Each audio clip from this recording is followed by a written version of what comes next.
मंडळी, नमस्कार. मी गोविंद मोदी. मी सेवानिवृत्त शास्त्रज्ञ आहे आणि रॉकविल मेरीलँडमध्ये राहतो. आणि आज आपल्या या कलाडिओस्कोप सत्रामध्ये अगदी मनःपूर्वक तुमचं सर्वांचं स्वागत करतो. रजनीने आपल्याला या सत्रात एक संधी दिली, त्यामुळे आज आपण सगळे एकत्र आहोत आणि आमच्याकडे 4 वक्ते आहेत. तर ही जी कल्पना होती, ही कल्पना माझ्या जी डोक्यामध्ये बऱ्याच वर्षापासून होती की असं काहीतरी करू आपण. यातले बरेचसे लोक, म्हणजे मला असं वाटतं 80 आपले जे अ, इथे लोक आलेले जमले ते ऑडियन्स, त्याच्यामध्ये 70-80% तरी सेवानिवृत्त आहेत. आणि येताना फक्त आपल्या डोक्यामध्ये आपण जेव्हा अमेरिकेत येतो किंवा बाहेर पडलो भारताच्या, तेव्हा एक दोनच विचार होते. मुख्य विचार दोनच होते की साधारणतः आपलं प्रोफेशनल करिअर बाहेर कुठे चांगलं करता येईल तर, आणि आर्थिक परिस्थिती आपल्याला चांगली करता येईल का, ती मुख्य. पण म्हटलं आणखीन सुद्धा काही कारणं असू शकतात. आणि थोडंसं ब्रेन स्टॉर्मिंग केल्यानंतर अ, या शीर्षकाकडे मी वळलो की माझी अमेरिकेत येण्यामागील प्रेरणा मुख्यतः म्हणजे, आणि मग कारणं, आणि मग इथं आल्यानंतर त्याची पूर्तता कशी झाली किंवा काय, याबद्दल आपण घेऊया. आणि मग यामध्ये मी एक 4-5 महत्त्वाचे मुद्दे टाकले की नक्की काय करायला पाहिजे. कारण मग ते वेळेचं बंधन आणि मग उगाच इकडे-तिकडे भटकायला नको, म्हणून एकाच सेम पेजवर सगळ्या वक्त्यांनी असावं म्हणून एक 4-5 मी त्यांना शीर्षक मुद्दे सांगितले होते. ते म्हणजे की तुम्ही कोणत्या वयात तुम्हाला पहिल्यांदा असं वाटलं की आपण भारतावर म्हणजे अमेरिकेत जायला पाहिजे, आणि त्यामागचं मुख्य कारण काय होतं की का वाटलं म्हणून. त्यानंतर मग ते होण्यासाठी तुम्ही काय प्रयत्न केलेत, की जायचं तर कसं आणि त्यासाठी. नंतर मग इथं पहिल्यांदा कुठं आलात, म्हणजे विद्यार्थी म्हणून आला का सरळ नोकरीसाठी आलात ते. आणि मग इथं सगळे काम केले, आता सेवानिवृत्त झाले. तर या पूर्ण काळामध्ये जो काळ असेल 30 ते 60 वर्षाचा किंवा काय जो असेल, त्या काळामध्ये एकच चांगला खूप जो अनुभव आला की जो शेवटपर्यंत अगदी आपल्या डोक्यात राहील की वाह! क्या बात है! आणि एखादा वाईट अनुभव की काय यार, हे असं व्हायला नको पाहिजे. त्याबद्दल थोडंसं मी त्यांना सांगितलं आपल्या वक्त्यांना की त्याबद्दल सांगा. आणि मग इथं आपण इतकी वर्ष राहिलो, तर कधी अशा डोक्यात पुन्हा विचार आले का, किंवा आता बस झालं, आता इथं सगळं संपलं, जे ज्याच्यासाठी आलो होतो ते साध्य केलंय, मग आता भारतात आपण परत जाऊयात का? आणि शेवटचं अगदी एवढंच ठरवलं की मग हे सगळं झाल्यानंतर कधी अशा डोक्यात जर कुणी तुम्हाला विचारलं, मित्रांनी किंवा मुलांनी, की एक काहीतरी एकच असा आम्हाला काहीतरी उपदेश किंवा संदेश द्या, तर तो काय द्याल? तर हे असं एक रचना केली आहे साधारणतः. आणि आता बघूया, आपण प्रत्येकांना थोडीशी कल्पना आलेली आहे आणि प्रत्येकजण आपले अनुभव सांगणार आहे. मला एवढंच वाटतं की हे थोडंसं मजेदार असेल. आणि मी सुरुवात जी करणार आहे, ते अगदी आपल्याकडे जे बुजुर्ग आहे सगळ्यात, त्यांचं नाव आहे Ashok शेनोलीकर.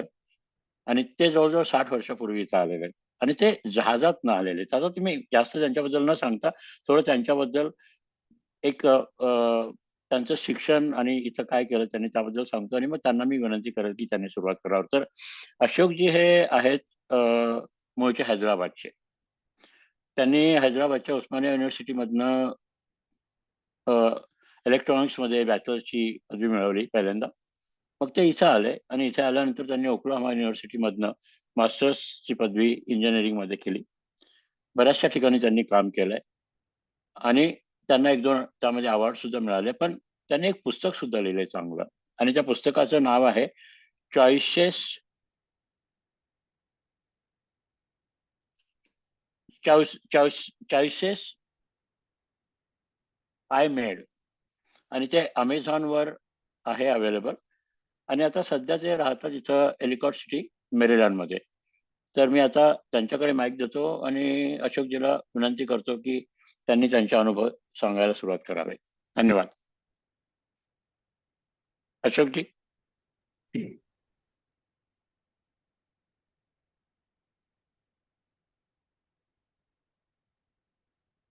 Thank you, Rajani, and thank you, Govind, for the nice introduction. Good afternoon, everyone. We are glad to have all of you here to attend this session to listen to our stories. I was born in Hyderabad, Andhra Pradesh. Soon after obtaining my degree in electrical engineering from the Usmania University, I was recruited by the State Electricity Board and posted as a junior engineer in the village of Hanamkonda. My duties included supervising a crew of laborers to find faults on remote electric power lines and fix them. Unfortunately, I was involved in a car accident when on duty, which resulted in dislocating my right hip joint. It took over 4 months of therapy for me to start walking again. The electricity board transferred me to Hyderabad to work in the superintending engineer's office as a technical engineer. I was a ghostwriter for my boss and approved estimates for domestic electric connections. Meanwhile, my close friend from high school and a classmate in engineering college, Surendra Gupta, had obtained admission at the Imperial College of Science and Technology in London. Some other classmates got jobs in private corporations by having connections in high places. I was deciding about my future. I could stay where I was and fake a lackluster career, or take a bold step and improve my chances of a better life and a successful career. The United States seemed to be a better fit than Europe, Germany, Australia, both culturally and linguistically.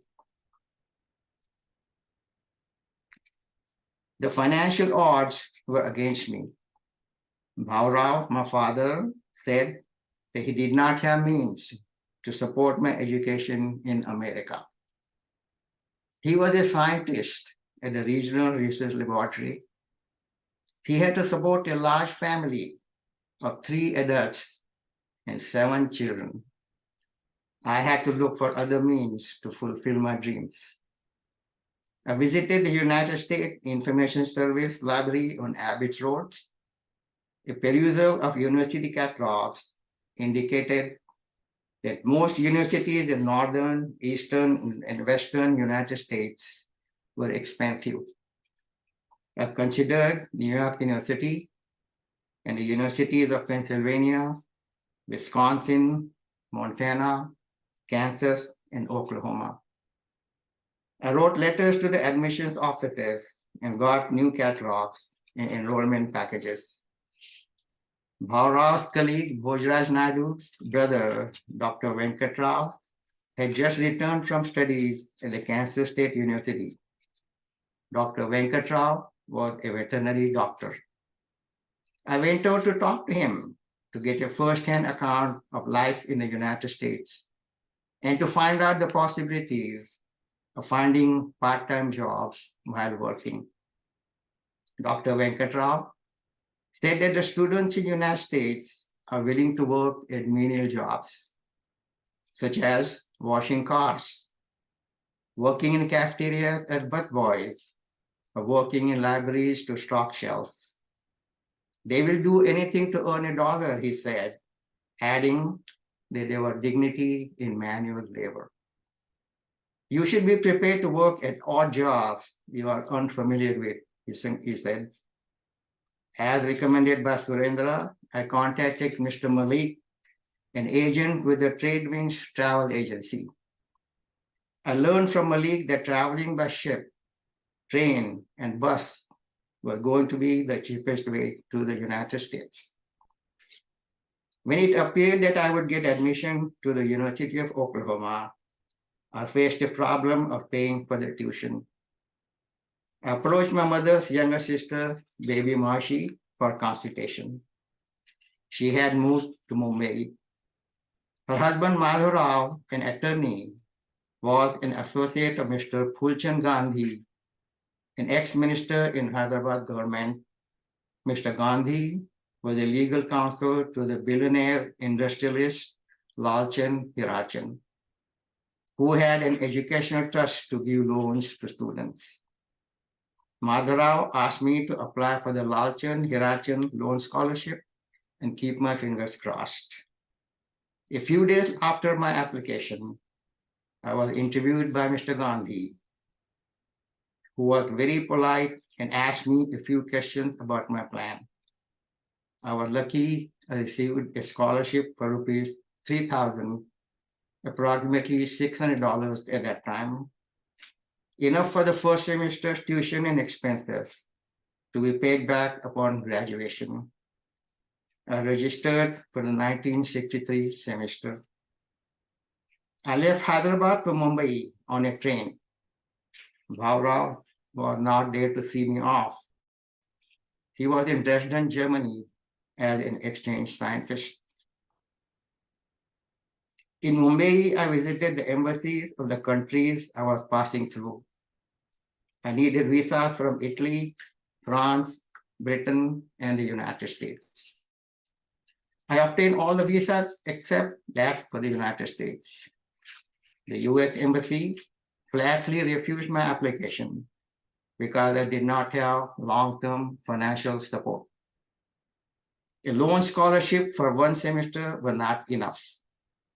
They needed an affidavit support from someone with enough cash or proof of current income shown by 3 years of tax returns. There was no flexibility.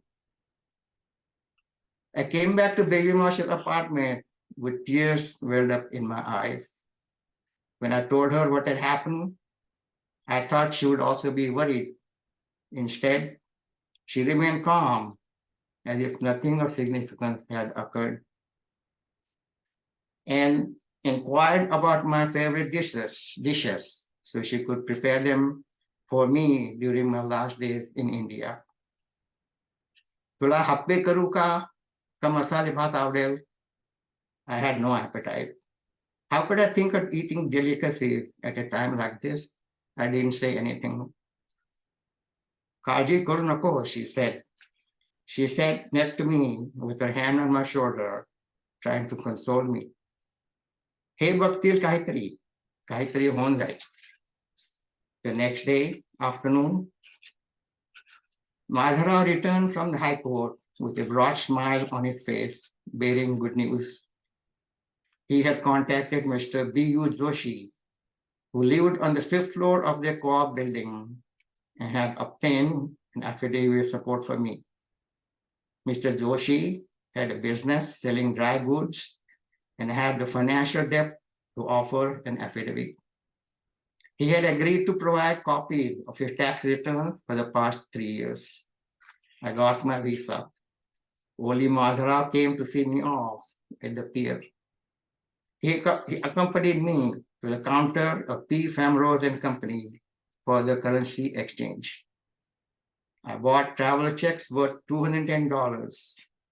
That was all the money I was going to have after paying for the tuition. Sambhalon raha, tu ekta hai, amhi kuni dawar nashnar, Madhara said. I said I would, and not to worry. I had just crossed the age of 23 when, on Wednesday, January 16, 1963, I landed at the Pier 88 on New York City's west side. It was the end of a month of travel by 2 boats, a ferry, and train rides. A 2-day trip on the Continental Trailways bus awaited me to reach Norman, Oklahoma, where I had enrolled in the University of Oklahoma for my graduate studies. I have narrated my journey in a 7-part story called One Sail Over the 7 Seas on my blog, Ashok, Shenolikar.com. At the University of Oklahoma, I soon realized that my background in electric power generation and distribution were not compatible with the electronics curriculum. I switched my major to engineering physics and earned a second bachelor's and a master's degree. Like Dr. Venkatra had said, I had to work at odd summer jobs to earn money. That included working as a busboy at the La Tunisia restaurant in Dallas, Texas, and Stokes Laundry in Wildwood, New Jersey, before getting a steady part-time jobs, at first at the Alco Lab as a research assistant, later at the National Severe Storms Lab as a data analyst. Those were the days without the internet, Google, or iPhones. I wrote letters to my family and waited at least a month or more to get a response. Making international calls was difficult and expensive. Not everyone had phones in India. Things were not rosy after graduation either. Nixon had just become president. His policies resulted in a recession. Large companies were laying off people. Movies were made depicting the plight of highly educated people. The 1972 movie, The Great American Tragedy, starring George Kennedy, depicts the havoc caused in the life of an aerospace engineer by this financial crisis. I was a victim too. The Collins Radio Texas in Dallas, Texas, had hired me right out of college, but I was laid off just after 10 months. To take a break, I visited India for the first time after leaving home. It was long overdue. I got married. Bharati was courageous enough to marry an unemployed engineer. I decided to return to the United States. I had a green card, and besides, what was I going to do in India with my background? Where would I start?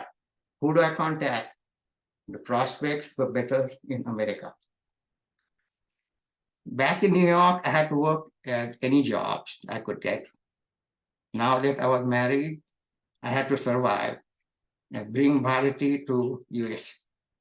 I did not have a safety net of relatives or close friends to fall back on.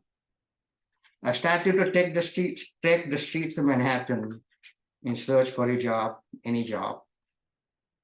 I worked at several jobs obtained through temp agencies. One of them placed me at the Public Service Electric and Gas Company in Newark, New Jersey. I learned programming in Fortran at that place by documenting an accounting program written in Fortran. That led me to get a job at Gibbs and Hill, a construction company in Midtown Manhattan. Over my professional career, I worked at 3 companies: Gibbs and Hill, the Harris Corporation, and then for the last 25 years at the Northrop Grumman Corporation. As it normally happens, what you study in college is not what you do in your professional life. With degrees in engineering physics, I ended up working as a programmer, a proposal writer, and in the end, implementer of the Carnegie Mellon's software capability maturity model. After retirement, I had done enough writing to call myself an engineer turned writer. Two of my essays were published in India abroad, and one in Pilcrow Dagger. I write regularly for my blog. I have published a book of fiction, Choices They Made, that is available on Amazon. I have completed a second book, tentatively called Arjun. I have learned to speak Spanish. No soy una experto, pero puedo hablar para pasar por. I am not an expert, but I can talk my way through. Looking back, the disappointing period for me was during the Nixon recession, when I struggled to find professional employment. The high point of my career was when I received a $1,000 prize for my technical paper, An Approach to Structured MIS Development, in a nationwide technical paper writing competition. This was published in the MIS Quarterly. Later, I presented several papers at professional conferences. I have been retired for over 12 years. Manish Nandi, a close friend of mine, is a weekly columnist for the Times of India and Statesman. In a recent column, he ruminated on how he plans to spend his remaining years. And I quote, my feeling is that people who chalk up a list of places to visit or things to see have a sense of incompleteness. They seek to complete their life in their retirement and at least reduce the incompleteness by being able to cross a few items from their to-do list. I have neither a list nor a yen to drop one. End of quote. These are my sentiments exactly. I am content with my professional and personal achievements. Over the years, Bharati and I did not procrastinate on performing activities. When we felt like doing something, we did it. Whether it being going on a vacation to different parts of the world, following a hobby, or learning a new skill. My bucket list is empty. If something pops up that looks interesting, I will avail of the opportunity. I have a structure to pass my days. I plan to spend my years enjoying the company of friends and family and see our grandkids go. To the young people, I would say, do not be too comfortable in the status quo. Dare to follow your dream. At the same time, be ready to face the consequences and never give up. My manager at the La Tunisia restaurant, Iqbal Singh Khetan, who used to call me professor, had said this to me. Professor, he said, just remember, it is not life that matters. It is the courage that you bring to it. Thank you. धन्यवाद अशोकजी. मस्त. Thank you. 60 वर्षाच्या वर तुम्हाला इथे येऊन झालेत. 2-3 गोष्टी मस्त आवडल्यात की किती स्ट्रगल होतं प्रत्येक डॉलर कमवण्यासाठी. म्हणजे थोडंसं उदाहरण द्यायचं झालं तर IT चे लोक जे आता आलेले आहेत, म्हणजे नथिंग अगेन्स्ट देम, पण जॉबवर येतात आणि 2000 YK मधले जे पूर्ण बरेचसे चायना आणि भारतातनं आले, त्यांना ह्या आपल्या हार्डशिपची बिलकुलच कल्पना नाही. आणि त्या काळात तर म्हणजे एवढं होतं की म्हणजे इंडियन ग्रॉसरी नसेल, इंडियन रेस्टॉरंट नसेल आणि काय काय केलं, म्हणजे जिथं तुम्ही कामी केलं रेस्टॉरंट वगैरे, लॉन्ड्री बॉय, बस, यावरनं आयुष्यातलं खरं स्ट्रगल आणि त्यातनं शिकले. आणि शेवटी तुमचं जे आहे की your bucket list is empty आणि मी कंटेंट आहे आणि काय करायचं ते ठरवलेलं आहे. फार फार मस्त उपदेशात्मक सगळे. आणि कठीण असतं असं म्हणजे हे सगळ्या गोष्टी ठरवायला, कारण बरेच जण आपण कुठेतरी गुंतलेले असतो आणि गोंधळलेले असतो. पण धन्यवाद, अगदी मनापासून धन्यवाद. Okay. Thank you very much. Thank you. मंडळी, आपले आजचे दुसरे जे वक्ते आहेत ते आहेत डॉक्टर चंद्रशेखर मायानील. शेखर हा मूळचा प्रयागराज म्हणजे पूर्वीचा अलाहाबाद येथील आहे. आणि त्यांनी भारतातनं जवाहरलाल नेहरू युनिव्हर्सिटीतनं PhD ची पदवी न्यूरोसायन्स मध्ये घेतलेली आहे. येथे आल्यानंतर त्यांनी शिकागोमध्ये बरीचशी वर्ष काम केले आणि तिथल्या शिकागोतल्या जी युनिव्हर्सिटी आहे, नॉर्थ वेस्टर्न युनिव्हर्सिटीमध्ये पेडियाट्रिक न्यूरोसायन्सच्या न्यूरो सर्जरी डिपार्टमेंटमध्ये तो प्राध्यापक आणि हेड ऑफ द डिपार्टमेंट असे बरेचसे वर्ष होता. आणि तिथं त्याची लॅब सुद्धा होती. त्यांनी बरंचसं तिथं संशोधन केलेलं आहे. शेखरला लहानपणापासूनच म्हणजे अगदी वयाच्या 15-16 वर्षापासून अयंगार योगाचा अभ्यास आणि सराव त्याच्या वडिलांच्या मार्गदर्शनाखाली त्याने सुरू केला. आणि त्यामुळेच त्यांनी ते न्यूरोसायन्स जी काय डिग्री मिळवली असेल, म्हणजे मज्जा तंतुशास्त्र, त्यामध्ये तरबेज झाला. आणि आता सध्या त्याचं YouTube चॅनलवर रिअलायझेशन, योगिक रिअलायझेशन असं एक चॅनल आहे. शेखर हा योगा आणि न्यूरोसायन्स याची मस्त सांगड घालतोय आणि त्याच्यावर त्याचे बरेचसे व्याख्यान असतात. तो हल्ली ऑलमोस्ट दररोज कुठे ना कुठे व्याख्यान देत असतोय. त्याचं एक पुस्तक त्यांनी रिसेंटली लिहिलं आणि प्रसिद्ध झालंय. त्या पुस्तकाचं नाव आहे द ग्रॅव्हिटी ऑफ ग्रॅटिट्यूड आणि ते अमेझॉनवर अवेलेबल आहे. शेखर अध्यात्मामध्ये सुद्धा शिरलेला आहे. तर योगा, अध्यात्म आणि न्यूरोसायन्स याची अगदी व्यवस्थितरित्या सायन्सच्या दृष्टिकोनातनं, न्यूरोसायन्सच्या दृष्टिकोनातनं त्यांनी सांगड घातलेली, जे खूप रेअर असतं. तर असे आपले शेखर यांना मी आता विनंती करतो की त्यांनी त्यांचे अनुभव सांगा. Shekhar. Thank you, Govindji. This was, I think it was beyond, I don't deserve that kind of a great introduction. You are so awesome. Simply awesome. Anyway, I was born in Allahabad, which is now known as Prayagraj. It was earlier known as Prayagraj, it became Allahabad and now again Prayagraj. So from there, I did my BSc and then I went to JNU to do my master's and PhD in neurosciences.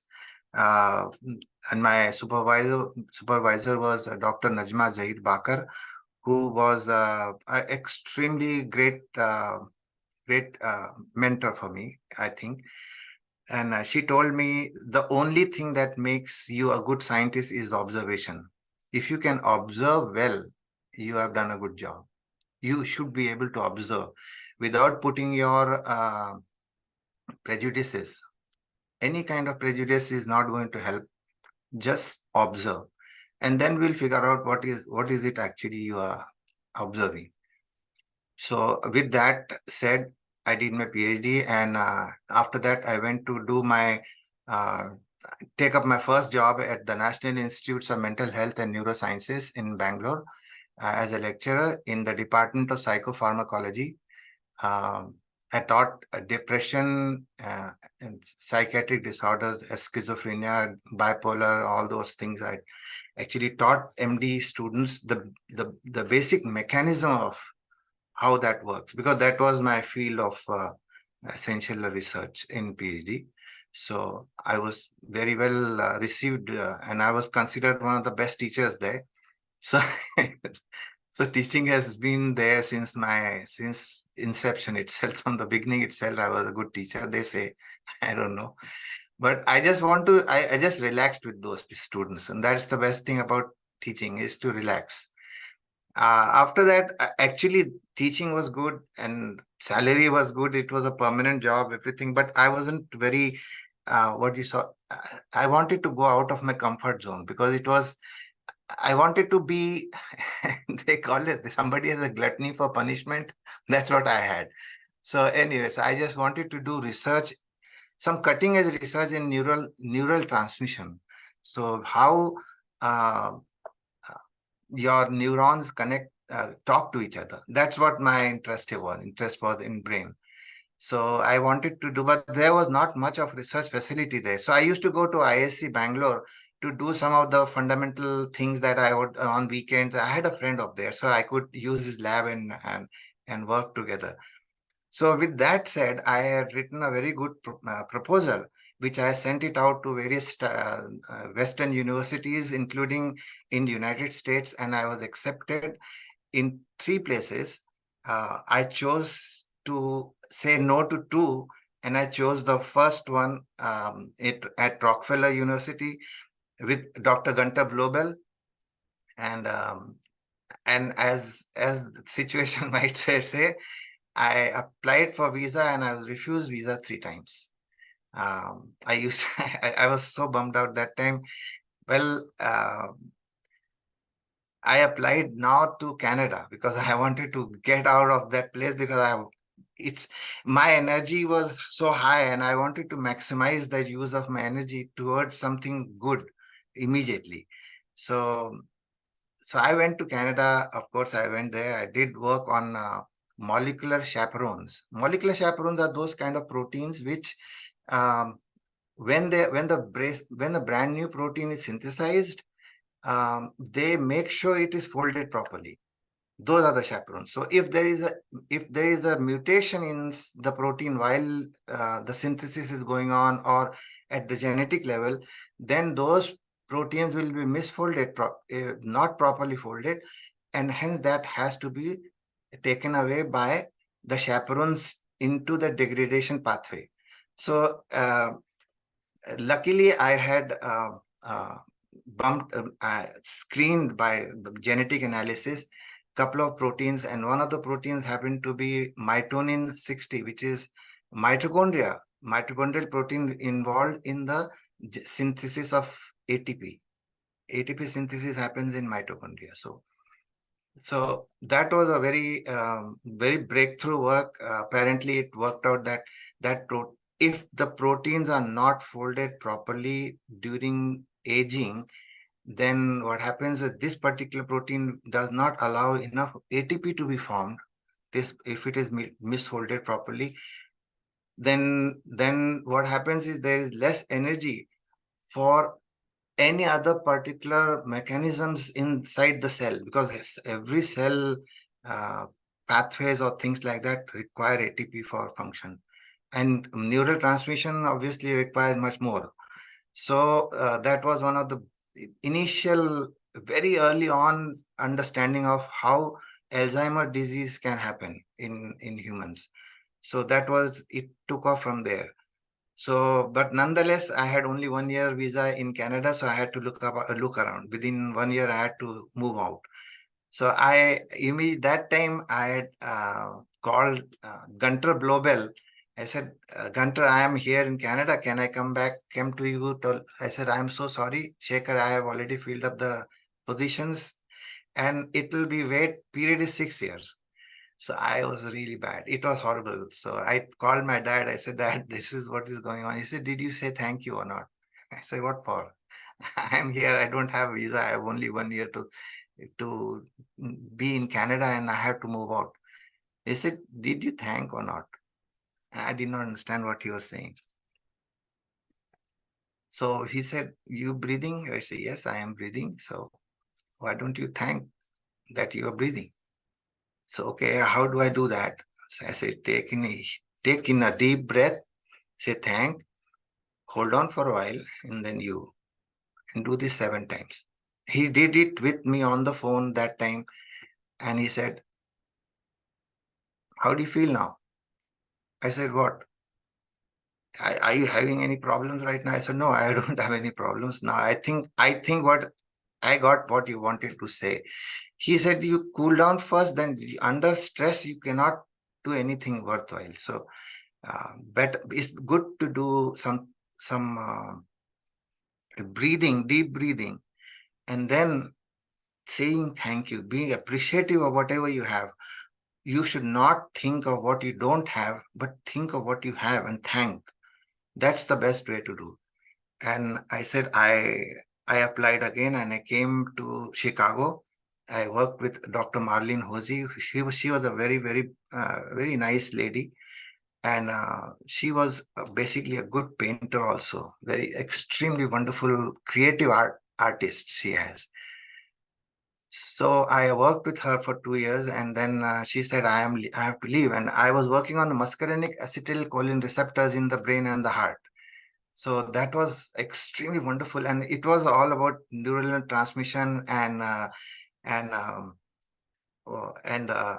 different types of receptor types of different regions of the brain are there. So I was able to purify those receptors from the brain and conduct in vitro reconstitution studies using liposomes and try to understand the signal transduction pathways. So that was a very, very exciting thing. But then she said, I have to leave to go to do my art. I have to pursue my passion. Life is only one. I have only one life and I have to do it with passion, whatever I want. So she quit doing science. And I was just there with all by myself.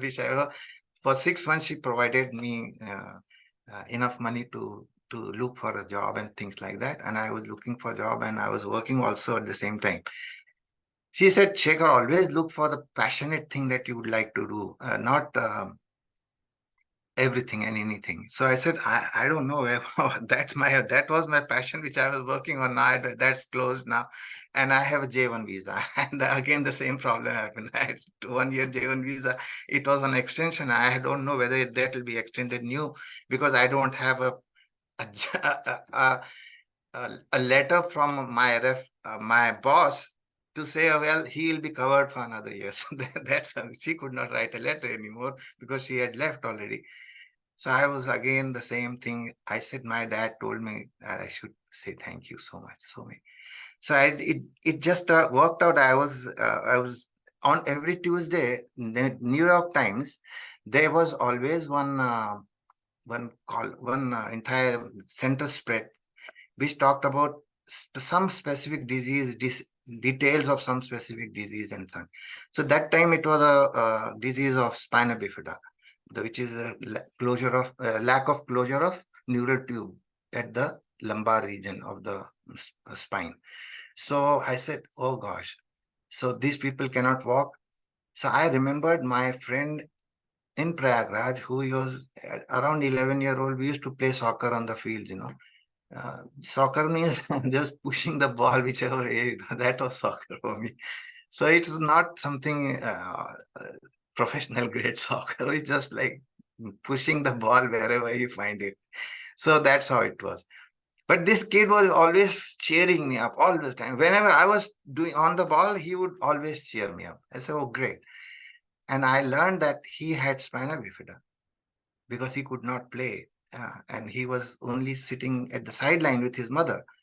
So I asked my brother, who was a physician, I said, does this kid has spina bifida? He said, yes. I said, there is no such cure for that, and people have to stay with that. So I looked up, is there any place in Chicago which can talk about spina bifida or can do research on spina bifida? I said, okay, I will look up. Of course, there was not much of internet that time, so I cannot look up really. So I kept asking people one after another, have you seen anybody who is working on spina bifida within Chicagoland or within the university? Because then I cannot, if I had to change my visa from one university to another university, I'll have to go back to the country of origin to get that. So it was not possible. So within Northwestern University, there was Dr. McClone. In the book, Gravity of Gratitude, I have already talked about Dr. M. So he was the one, and he said, I cannot guide you because I had never done any research. I said, no, I want to work with you. I said, you are not a physician and I am not a scientist. So what do you do? I said, well, I can still work. He said, I don't have lab either. So what do you do? I said, I'll create a lab if you give me space. So he said, okay, great. Let's go and find out. So he gave me one empty room and I had to start from everything, even including the bench, the chair to sit also.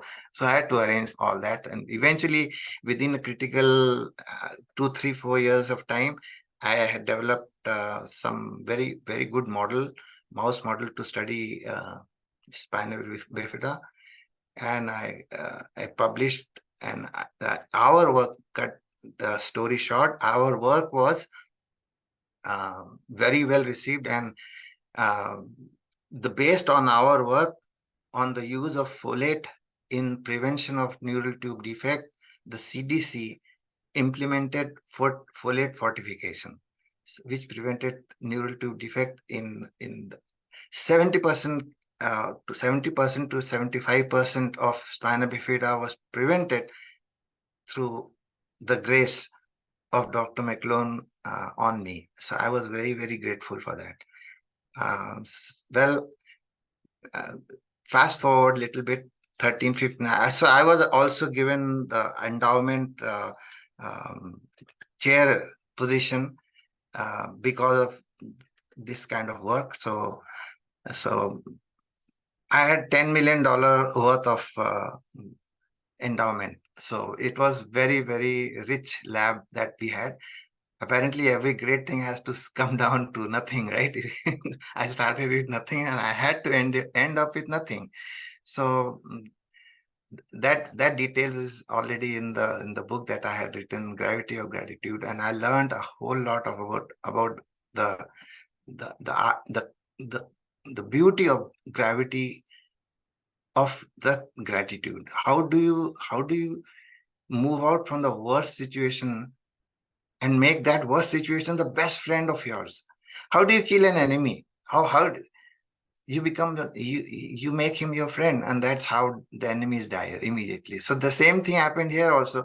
All the challenges, no matter what the big ones are, you can make them your best friend if you become if you make them the best friend, they will be working towards your betterment. So this is what I have learned throughout my life. And now with all said and done, I think the best thing that I can tell anybody right now is to count your blessings. Count your blessings. So many things are there. We always focus on the thing that it's not there, or this is not there. How you know that it is not there? So, but what you see, what you have is so much in plenty that we forget about that presence. So this is my dad's constant reminder. Focus on your breath and include the thank you thing with it. So say, for instance, if you breathe in, say thank, hold, breathe out, you. This was Mahamantra for me. And I tell you what, it is the best thing that ever happened to me. And I always, my entire life, this is my Mahamantra even today also. Thank you, constantly thank you, and that's it. Thank you so much, everyone. Shekhar, धन्यवाद.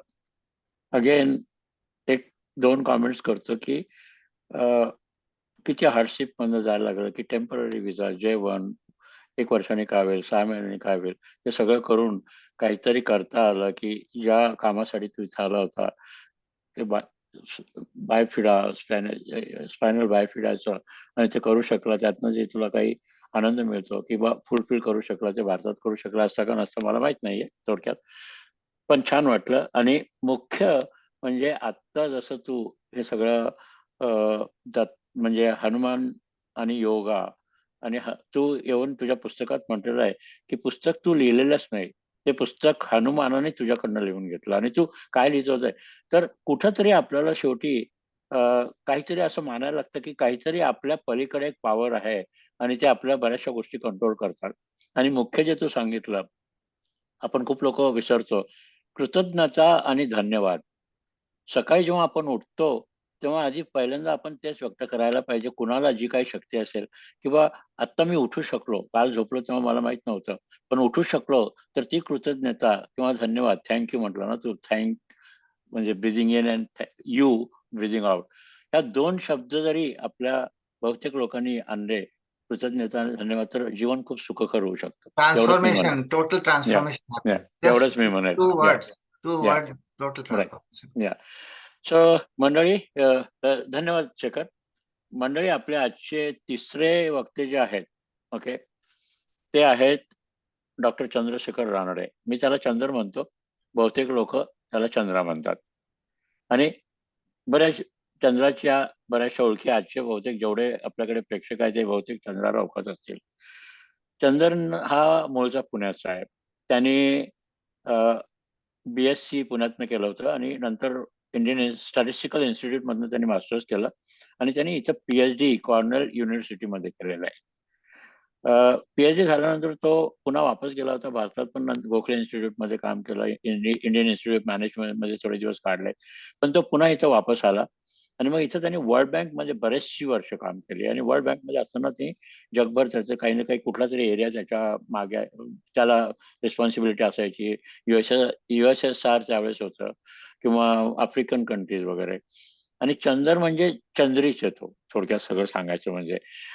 आता तो काय करतोय की सध्या, म्हणजे अजूनही तो रिटायर्ड नाहीये, आणि तो सध्या आता अमेरिकन युनिव्हर्सिटी आहे इथं व्हर्जिनियामध्ये, एक इंटरनॅशनल युनिव्हर्सिटी आहे, त्यामध्ये तो प्राध्यापकाचं काम करतो आणि तिथं तो मॅथमॅटिक्स, स्टॅटिस्टिक्स आणि इकॉनॉमिक्स शिकवतो. पण त्या युनिव्हर्सिटीची एक खास गोष्ट सांगायची म्हणजे, जेव्हा ते स्टुडंट असते त्यांचं 1 सेमेस्टर ते सी वर असतात, वायच करतात 3 महिने. म्हणजे साधारणतः जानेवारी, फेब्रुवारी ते एप्रिल, मे पर्यंत 3-4 महिने ते पूर्ण एक सेमेस्टर सी वर घालवतात. आणि चंद्रनी त्या लोकांबरोबर प्राध्यापक असल्यामुळे आतापर्यंत 3-4 व्हायजेस त्याचे झाले, त्याचे काही अनुभव त्याच्याकडे आहेत. आणि चंदर शिक्षण सोडत नाहीये. आता सुद्धा तो सध्या मास्टर्स इन एज्युकेशन करतोय जॉन्स हॉपकिन्स मध्ये, आणि त्याला पुढच्या वर्षी मास्टरची पदवी मिळणार आहे आणि त्याचं शिकवणं सुरू आहे. महत्वाची गोष्ट एक सांगू शकेल जी माझ्यासाठी पर्सनल आहे, की चंदर 10वीत असताना चंदरचे वडील वारले आणि चंदर ला 2 बहिणी आहे. त्याची आई माझी आई आहे, म्हणजे मी मानलेली आहे आणि त्यांनी मला मुलगा. पण त्या बहिणी एकटीने 2 मुली आणि यांना मोठं केलं आणि अगदीच लहानपणी म्हणजे त्या साधारणतः 32-34व्या वर्षी वार्धक्य आलं, पण त्यातनं चंदर पुढे आलेला आहे. ते थोडं भावनात्मक आहे. तर आता मी चंदरला एवढं सांगेल, की चंदर तू सुरुवात कर. थँक्यू गोविंद. पर्टिक्युलर माझ्या आईचं नाव काढल्याबद्दल.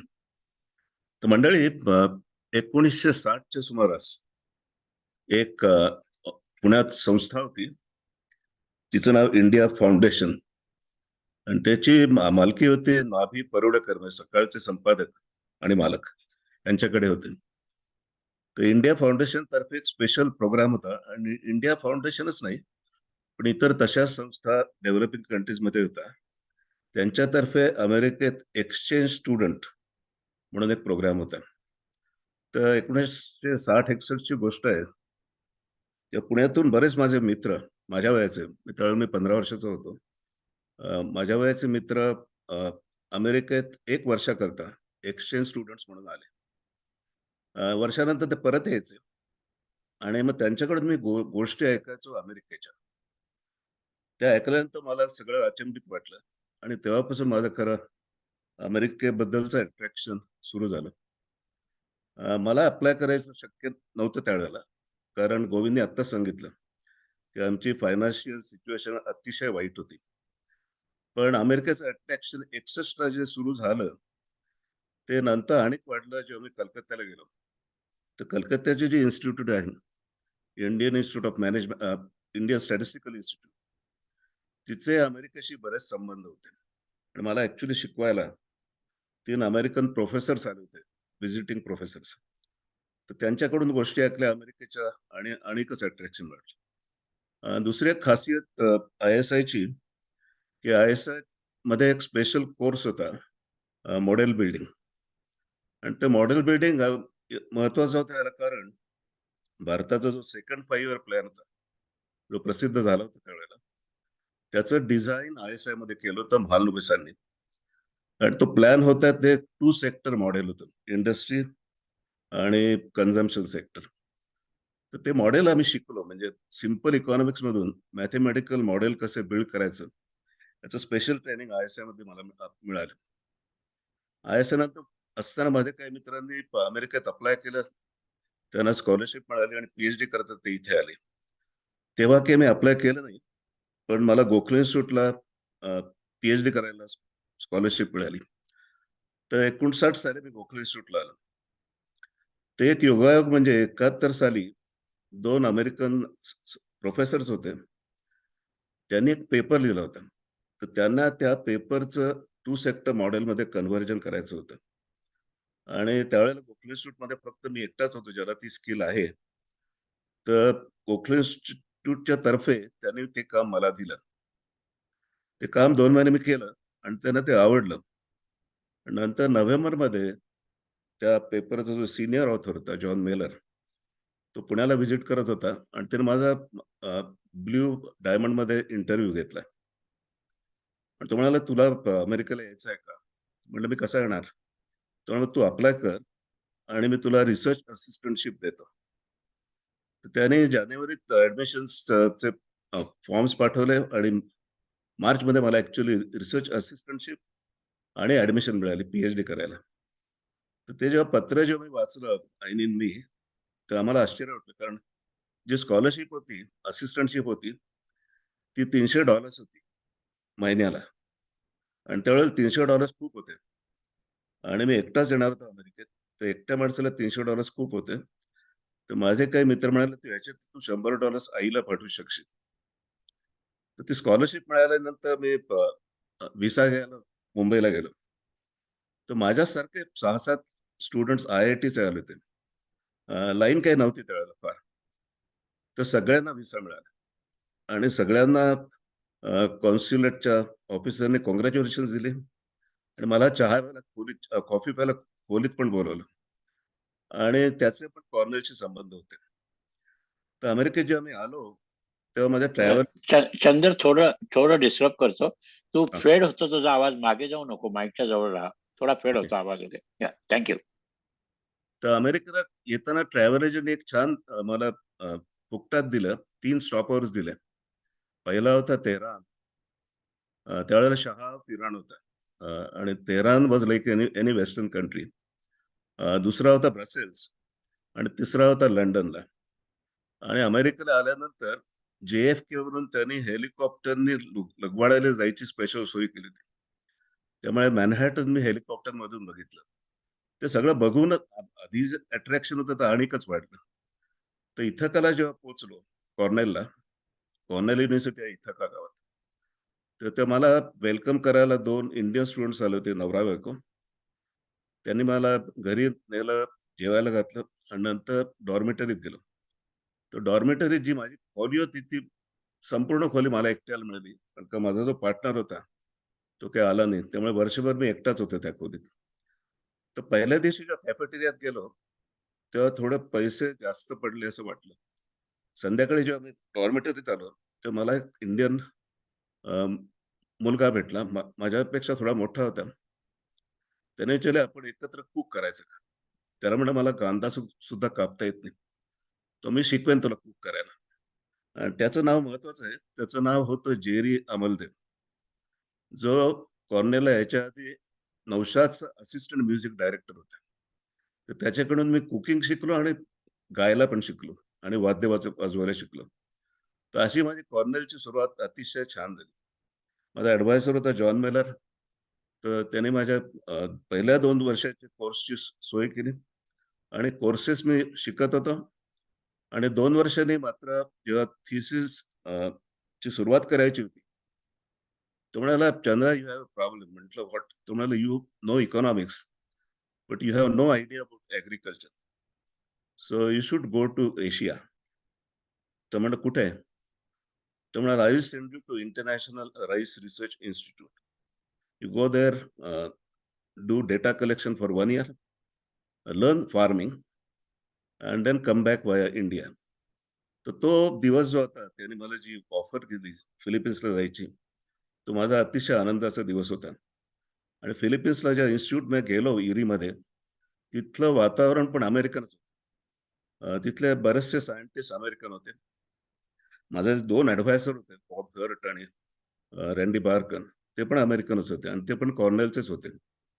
आणि फिलिपिन्सचं त्या काळचं वातावरण मी 74चं सांगतोय. त्यावेळेला फिलिपिन्सचे अमेरिकेशी अतिशय चांगले संबंध होते. एवढे चांगले होते की एकेकाळी Philippines wanted to become one of the states of the United States. आणि त्यांनी त्यांच्या सिनेटमध्ये तसं ठराव पण आणला होता. अनफॉर्च्युनेटली 2 मतांनी तो ठराव रिजेक्ट झाला. नाही तर Philippine would have been one of the states of the US. तर फिलिपिन्सचा माझा चांगले दिवस गेले. स्कॉलरशिप तर होतीच आणि on top of that lodging, boarding and laundry was free. आणि तिथे बरेच मित्र झाले आणि इंडियन, अमेरिकन, फिलिपिनोज. आणि Philippine is a unique country. That's the only Christian country in Asia. So I learn a lot about Catholicism. तिथे वर्ष मी डेटा कलेक्शन करून इंडिया मार्गे परत अमेरिकेला आलो. ते येताना वाटेत 3 संस्थांना भेटलो तर इंडियात. एक आहे इक्रिसा, ती पण इंटरनॅशनल इन्स्टिट्यूट आहे. ती आहे हैदराबाद जवळ. दुसरी IIM अहमदाबादला गेलो होतो आणि तिसरी ऑफकोर्स गोखले इन्स्टिट्यूट. तर तिन्ही इन्स्टिट्यूशन्स मधून मला जॉबची ऑफर आली PhD संपल्यानंतर. तर PhD संपायच्या आधीच ऑफर मिळाली होती. अमेरिकेत आलो तर PhD झाल्यानंतर मला कॉर्नेलनी परत ऑफर केली तिथेच 1 वर्ष रिसर्च असोसिएट व्हायची. आणि ऍक्च्युली तिथेच मी राहू शकलो होतो, पण मला इंडियाला परत जायचं होतं. कारण का माझा जो थिसिस टॉपिक होता, जो माझ्या बॉसचा पण विषय होता, तो होता इकॉनॉमिक डेव्हलपमेंटवर होता. आणि इकॉनॉमिक डेव्हलपमेंट खरं मला जास्त एक्सपिरियन्स इंडियातच मिळणार होता. तर मी 77 साली इंडियात परत आलो आणि IIMला जॉईन झालो. लग्न पण झालं माझं. आणि IIM मध्ये असताना अहमदाबादला माझा जो PhD ॲडवायझर होता जॉन मेलर, तो बऱ्याच वेळा इंडियात यायचा आणि मला अहमदाबादला भेटायचा. तर 3-4 वर्ष गेल्यानंतर तो म्हणाला, की "तू परत अमेरिकेत येतोस का?" कारण का आम्ही जे मॉडेल बिल्डिंगचं काम करत होतो, तो म्हणाला त्याचं एक्सटेन्शन करायचंय आणि ते आता आफ्रिकेकरता करायचंय. आणि तोपर्यंत तो वॉशिंग्टन DC आला होता. He got directorship of international food policy research institute. तर तो म्हणाला, "तू माझ्याबरोबरच काम कर इफ्प्रीमध्ये आणि आता येशील तेव्हा सगळेच या तुम्ही. आणि आता येशील तो कायमचा म्हणूनच आहे. पण कोणाला सांगू नकोस कायमचं येतोस." तर आम्ही हो म्हटलं, मी आणि माझ्या बायकोनी. तोपर्यंत आम्हाला मुलगी पण झाली होती. तर व्हिसा घ्यायला लागलं नाही मला जायला. का इफ्प्रीचा जो व्हिसा होता तो स्पेशल व्हिसा होता. त्याचं नाव G4 व्हिसा. तर पोस्टानेच पासपोर्ट पाठवून व्हिसा मिळाला. अमेरिकेत आलो आणि इफ्प्रीतून नंतर वर्ल्ड बँकेत गेलो आणि अमेरिकेने खूप संध्या दिल्या. एवढ्या दिल्या की मी आता म्हणजे ओझं झालंय. जगभर प्रवासाची संधी दिली. नंतर मी काय विचार केला, की 2002 साली म्हटलं अर्ली रिटायरमेंट घ्यावी. कारण का मला हायस्कूलचं टीचर व्हायचं होतं. तर 2002ला मी रिटायर झालो वर्ल्ड बँकेतून आणि I did master of arts in teaching from Johns Hopkins University to become high school teacher. High school teacher झालो, युनिव्हर्सिटीत शिकवतो आणि तेव्हा मला वाटलं आता आपला जग प्रवास संपला. कारण का आता की माझा जॉब जगप्रवासाचा नव्हता. तर 2011-12 साली मला युनिव्हर्सिटी ऑफ UVA म्हणजे युनिव्हर्सिटी ऑफ व्हर्जिनिया ची ऑफर आली सेमेस्टर ॲट सी वर शिकवायची. आणि तो स्पेशल कोर्स होता. 3 3 कोर्सेस इकॉनॉमिक्स आणि एवढंच नाही तर जगभर प्रवास होता. आणि माझ्याबरोबर कंपॅनियन न्यायला परवानगी होती. तर अर्थात माझी बायको अंजली आली. नंतर UVAने मला नंतर 3 वेळा चान्स दिला सेमेस्टर ॲट सी जायचा. आणि नंतर कोलोराडो स्टेट युनिव्हर्सिटीमध्ये आता सेमेस्टर ॲट सीची संस्था आहे. त्यांनी पण ह्यावर्षी मला स्प्रिंगमध्ये चान्स दिला. तर काय सांगू तुम्हाला, हे अमेरिकेचं अट्रॅक्शन खरं आहे, म्हणजे स्वप्न नाही, ते रियालिटी आहे.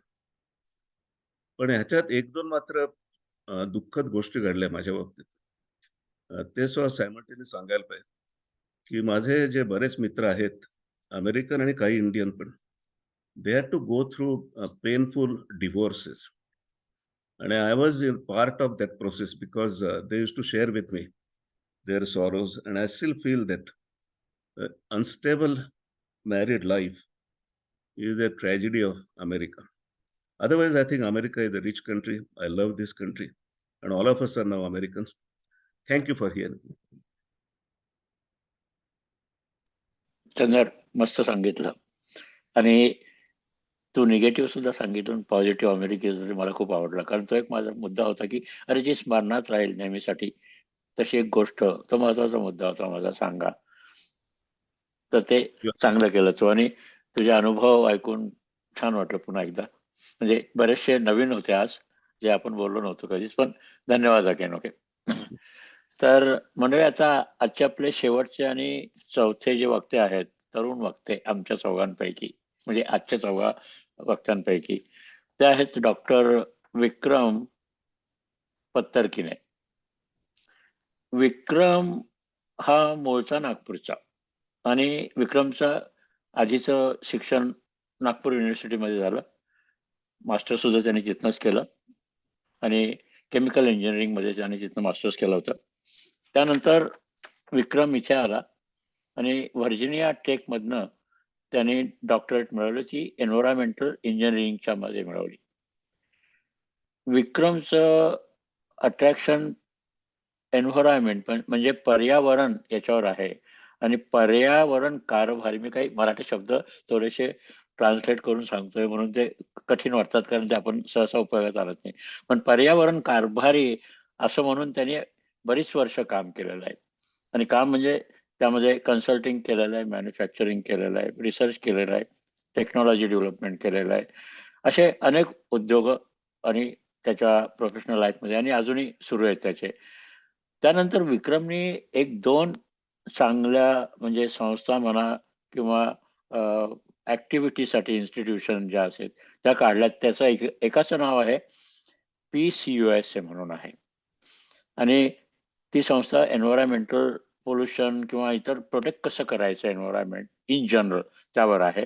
आणि दुसरी त्याची जी इन्स्टिट्यूट आहे, जे त्याच्या मागे थोडंसं योगा आणि शाकाहारी खाणं-पिणं यावर ती आहे सत्व म्हणून.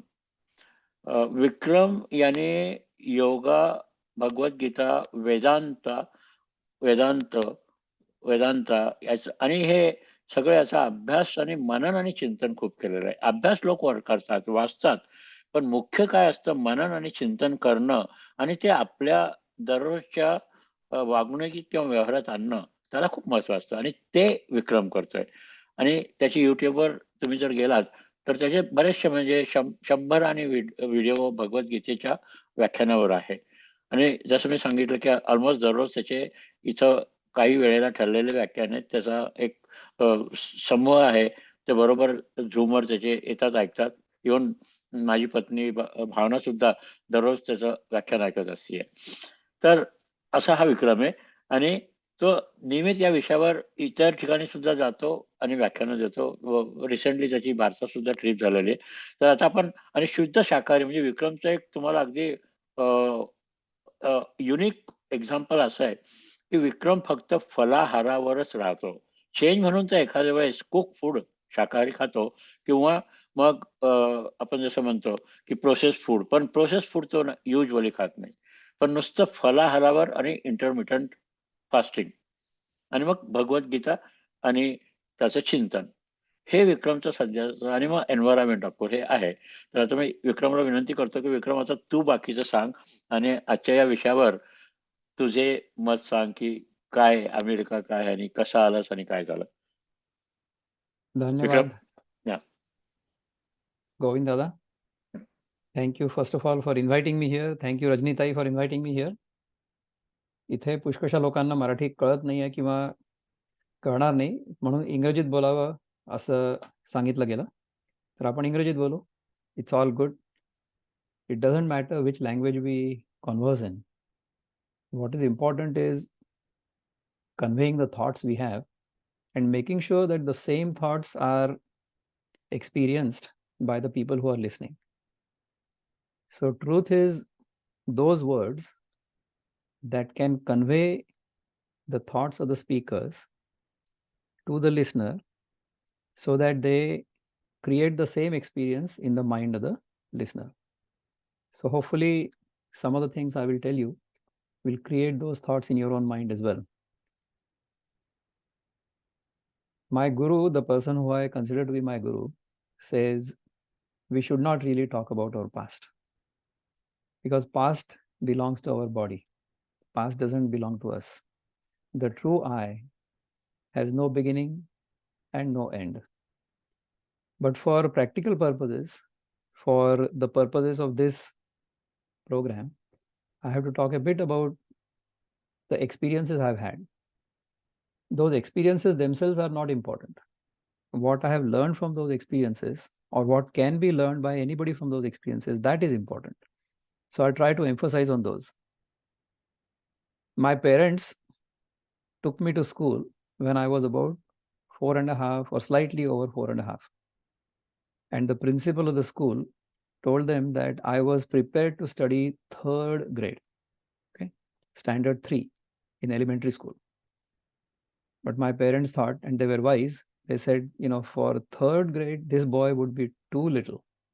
As it is, even in the 2nd grade or 3rd grade or 4th grade, I was so little that I used to have to sit on the box of books I used to take to the school so that I could see what's happening.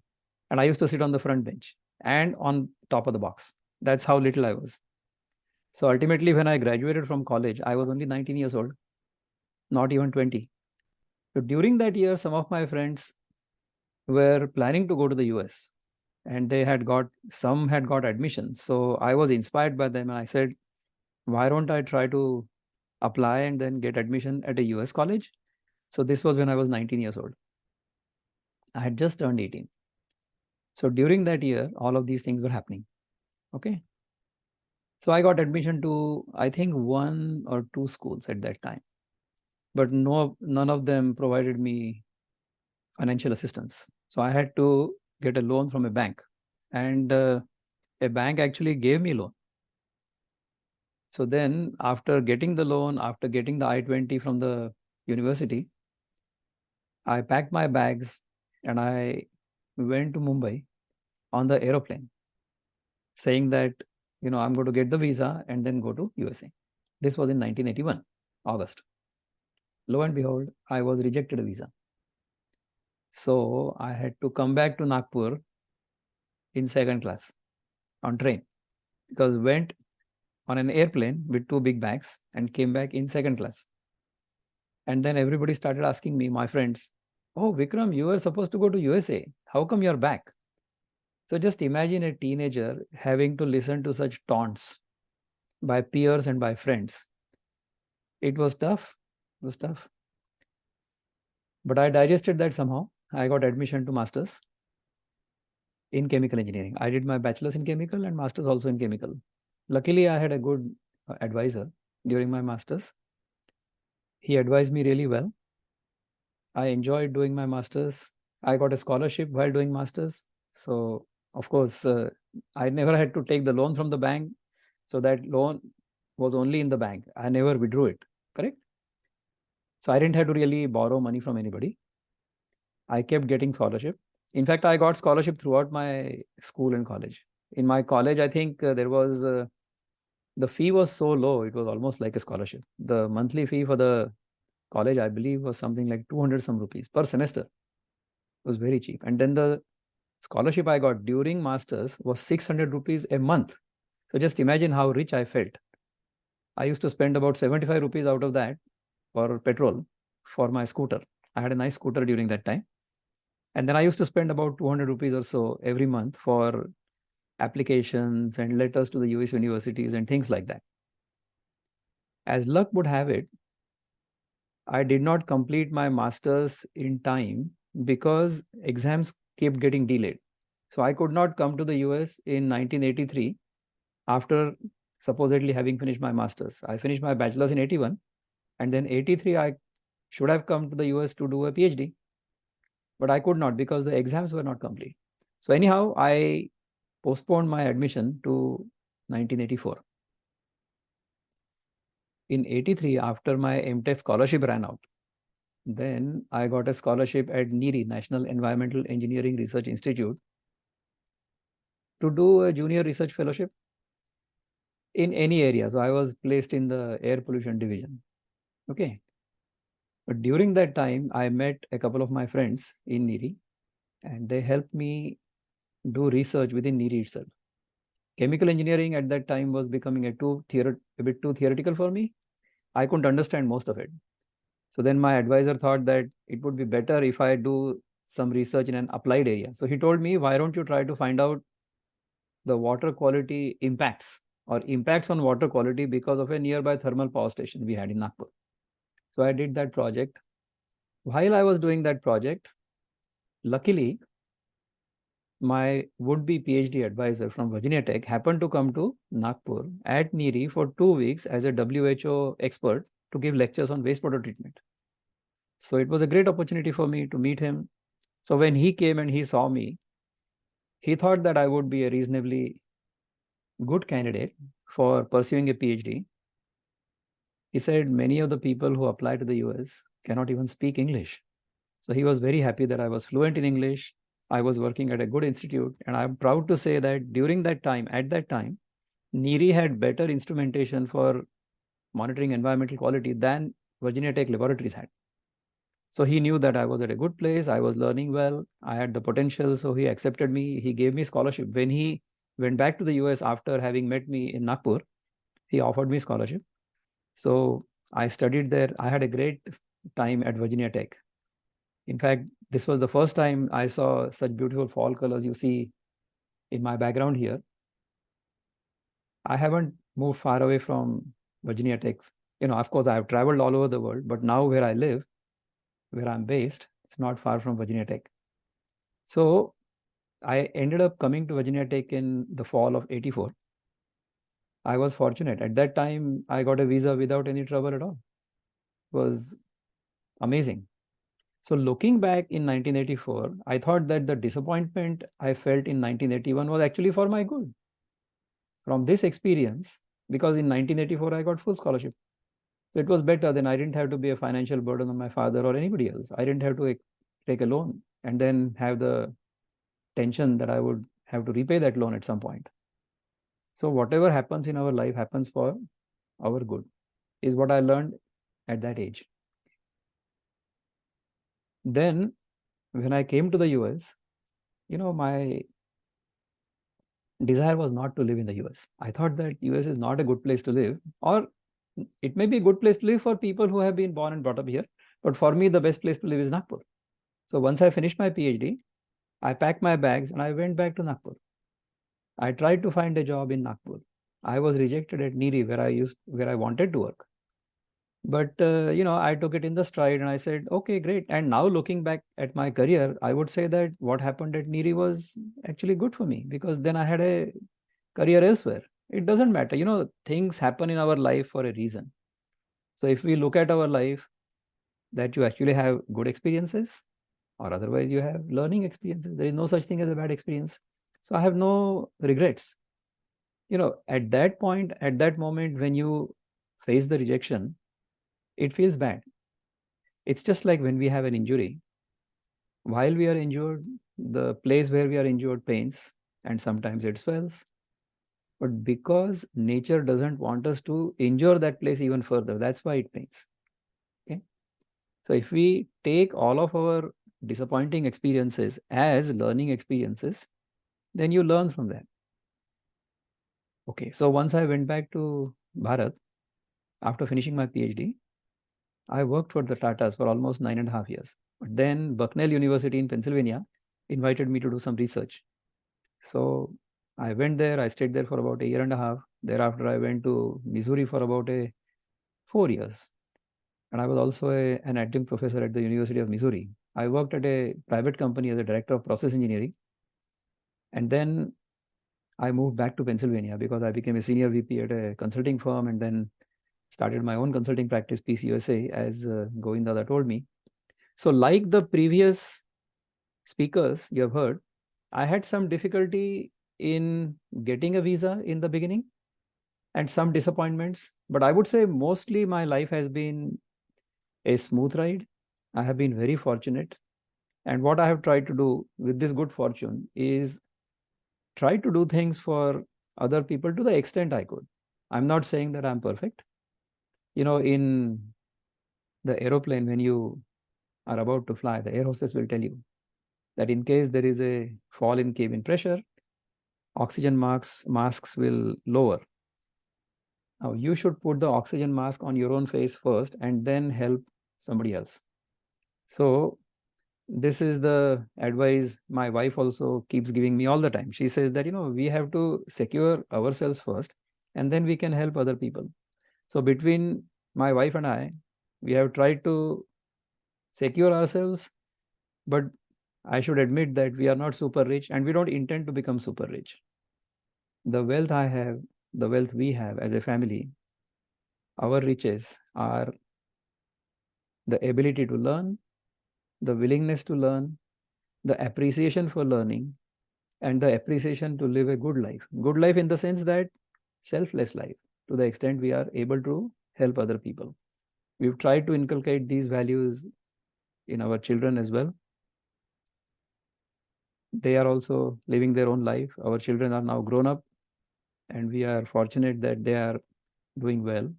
Our daughter is an expert and already a well-known personality in the finance sector.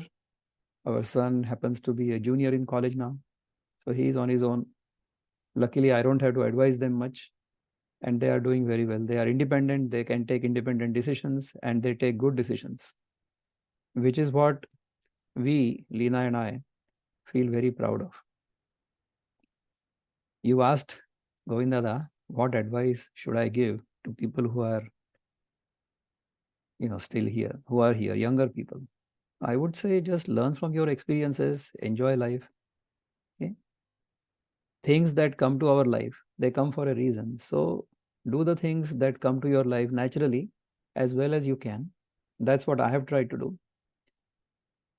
Whatever is left of our life, try to keep doing good things. And then one day we will leave this body without any regrets. That's how we should live. Thank you for listening to me for so long. Appreciate your patience. Thank you, Govind Dada. Thank you, Rajni Dai, once again. I'll stop here. Vikram, धन्यवाद. मस्त वाटले काही शब्द जे आपल्याला माहिती असतात, आपण वाचलेले असतात, ऐकलेले असतात, पण आपण आपल्या दैनंदिन आचरणात आणत नाहीये.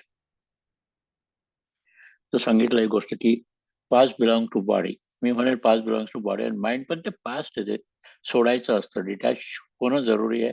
प्रेझेंट क्षणासाठी आपण त्या पास्टवरच गोंधळात राहिलो तर त्यातनं बाहेर पडतच नाही, आणि मग ते ठीक नाहीये. म्हणजे ते त्रासदायक वाटतं पुष्कळदा.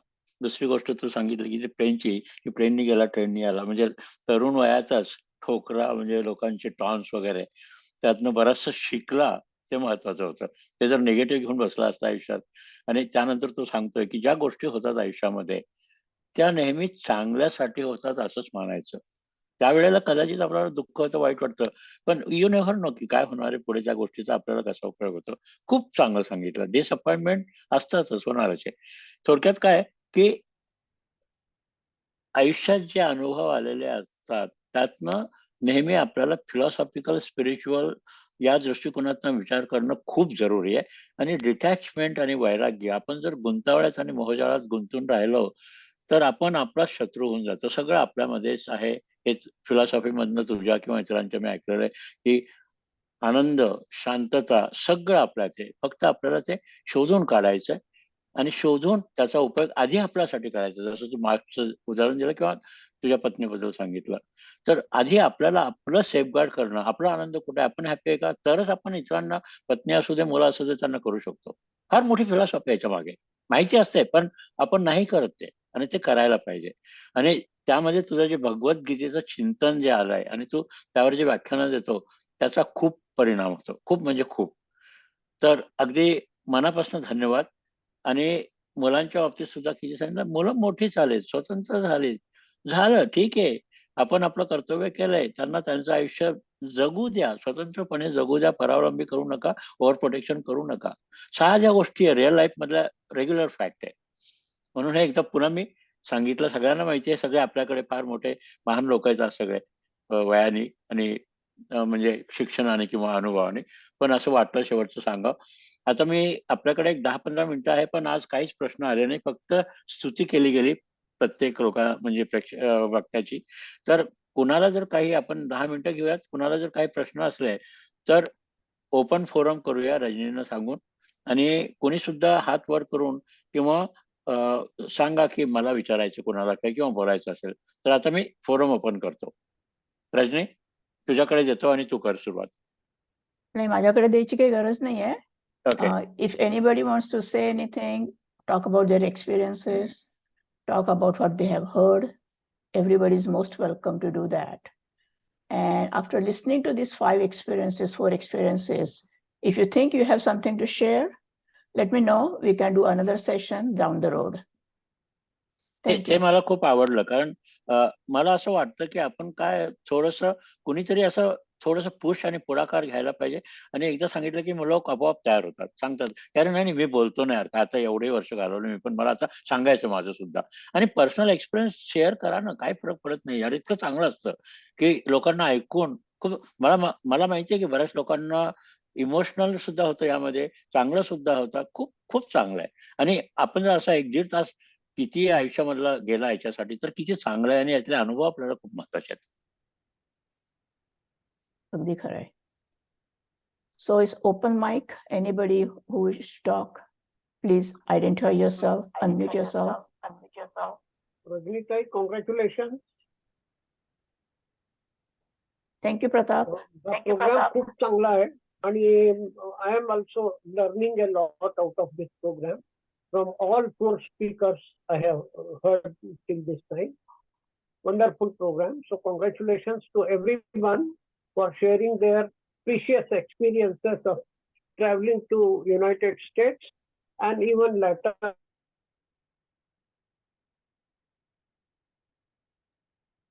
थँक्यू प्रताप.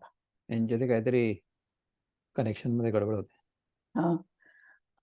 आपल्या आज जे 4-5 स्पीकर्स होते त्यांनी इथे स्टुडंट म्हणून आले. आपल्या नंतर जे काही लोक आले ते इमिग्रंट्स म्हणून आले आणि त्यांचे एक्सपिरियन्सेस आपल्यापेक्षा थोडेसे वेगळे असतील आणि the struggle they went through maybe different. So आपल्या नेक्स्ट सेशन मध्ये जर कोणाला इंटरेस्ट असला, family status is there. Good. Sorry, नाही तो फ्रीज होतो. रजनी तू कंटिन्यू कर. आय थिंक त्यांचं कनेक्शन अनस्टेबल आहे. Right right. Yeah. Okay. Okay. तर म्हणजे कोणालाही ॲज अन इमिग्रंट इकडे आल्यावर what you did and how did it inspire you will be something good to share. आपण हे सगळे जे 4-5 जण आलो ते मी म्हटलं तसं स्टुडंट म्हणून आलो आणि 1964 मध्ये जेव्हा US गव्हर्नमेंटने व्हिसे ओपन केले for the people from India or any other country for that matter to come to the US for higher education, most of us came with some financial aid, if not all.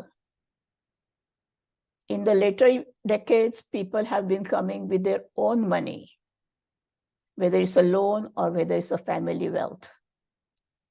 So over the last 5-6 decades, I think experience of each of us has been very different. And experience is notable because we survived. So everybody has a story to tell.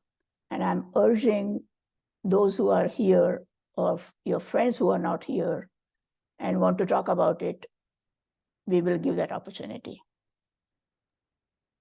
Thank you Rajnitai. I Thank think that's a great idea. आपण याचं follow up session जर ज्यांना कोणाला बोलायचं असेल आणि त्यांना ह्या सगळ्या कार्यक्रमापासून जर इन्स्पिरेशन मिळालं असेल तर त्यांनी जरूर यावं, बोलावं आमच्याशी आणि आम्हाला त्यांच्या स्टोरी सांगाव्या. I think that will be nice. प्रश्न नसले तर आपण सगळ्यांना थँक्यू म्हणू आणि I will stop the recording here. नंतर आपण we can leave the forum open for people to talk. Is that okay? Yeah, definitely. I think Vivek has a comment to make. Yeah, I quickly to share. Go ahead, please. Vivek Dada. I came to USA with a completely different background from all of you who have shared your experience. I came at the age almost of 50, and that too also on family migration visa. So when we landed with me, my wife, and 2 children, each one of us had only $500 given by the Indian government as green card holders. And then what I went through has no relationship with any one of you. For 6 months, I was without any job whatsoever. Though my wife was well qualified and she started working on the first day. And on arrival, our daughter earned her first dollar before I earned my dollar. But luckily, with my good background and contact from India, I had a very good contact here in Washington, D.C. metro area, where the Chamber of Commerce, which I headed in India, the president of that chamber referred me to his friend here, and he literally started a company for me and gave me a decent job. However, that was for building India-US possible business relations and collaborations, but it was a bit ahead of time. Plus, no one was interested at that point of time to draw upon our experience. So, after 3 years, that business folded, though company continued. And for another 3 years, I worked the main company of that person for another 3 years. And that was actually a very ordinary accounting based job. It was very frustrating, but it was giving me decent income. And then a point came where, because of the difficulties of that business, I had to leave. And then I was at a point where I don't know where to go. And exactly at that point, it opened me opportunity to work in the field in which I had the relevant experience and expertise. It was an affiliate of US Chamber of Commerce and Industry named Center for International Private Enterprise. And it gave me first breath to work in Romania. And that was a voluntary assignment. No remuneration for work. I had actually given a presentation to this group on my experience. And I did such work in 3 other countries, Romania, Armenia, Bosnia, and Kosovo, for about 3 years. And a point came where they asked me to go to Afghanistan if I would. I said, no, my life is more precious. So I declined. And Vikram, then, मी थोडं interrupt करतोय. विक्रमला जायचंय आणि 5 वाजत आहे. तर ज्यांना जायचंय त्यांना जाऊ द्या. आपण काही लोकांना थांबायचं असेल तर थांबू शकतात. रजनीच्या आपण लिंकवर आहे.